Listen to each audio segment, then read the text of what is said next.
تاسو ته پته ده چې زموږ چې کوم میګا پروجیکټ دی زموږ انجینئرینګ یونیورسټي د هغې افتتاح به کېږي انشاءالله. زموږ چلډرن هسپتال چې هغه د کې پی ټولو نه غټ هسپتال دی د هغې افتتاح به کېږي. زموږ 1112 د هغې افتتاح به کېږي او زموږ د دمغار کانجو بانډی شیرپلم پورې به انشاءالله د هغې افتتاحګانې کېږي. بسم الله الرحمن الرحیم. څنګه چې ستاسو په علم کې ده چې په NF4 کې زموږ په کې پی کې ټول نه ترقیاتي کارونه زموږ په NF4 کې شروع دي. چونکې زموږ په NF4 کې زموږ MLA مراد صاحب، زموږ CM صاحب، زموږ منسټر محمود الله خان صاحب د هغو سکیمونه روان دي، ډېر په تیزۍ باندې ډېر په غټ سکیمونه دي. پای کې زموږ سوات یونیورسټي، پای کې انجینئرینګ یونیورسټي چې کوم ده پای باندې کار شروع دی.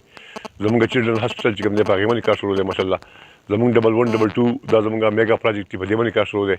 موټروی هم انشاءالله ډېر زیاته چې کوم زموږ سوات موټروی چې کوم ایکسټنډ شوې ده د ګلي باغ بندیانه پورې انشاءالله په هغې باندې به هم ډېر زر خان صاحب په خپله باندې د هغې افتتاح راځي او افتتاح به کوي. باقي په هر یو کوسل کې په کروڑو روپو باندې پروجیکټ روان دي. پای کې زموږ واټر سپلای سکیم دي، پای کې زموږ سکولز دي، پای کې زموږ های سیکنډري سکول دي، پای کې کالجز دي، پای کې زموږ لارې کوڅې دي، پای کې زموږ ټیوبویلز دي. ډېر داسې کارونه دي چې هغه په 70 سال کې نه دي شوي او شکر الحمدلله په دې لږ وخت کې چې کوم کارونه زموږ مشرانو دې یونین کوسلو کړي دي نو انشاءالله هغه مثالي او تاریخي کارونه دي.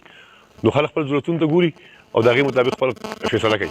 نو امید لرم انشاءالله چې روان وخت چې کوم دی هغه هم د خان صاحب دی او انشاءالله دا عوام چې کوم دي دوی به هم انشاءالله په روان وخت کې خان صاحب کامیابوي. تاسو ته پته ده چې زموږ چې کوم میګا پروجیکټ دی زموږ انجینئرینګ یونیورسټي د هغې افتتاح به کېږي انشاءالله. زموږ چلډرن هسپتال چې هغه د کې پی ټولو نه غټ هسپتال دی د هغې افتتاح به کېږي.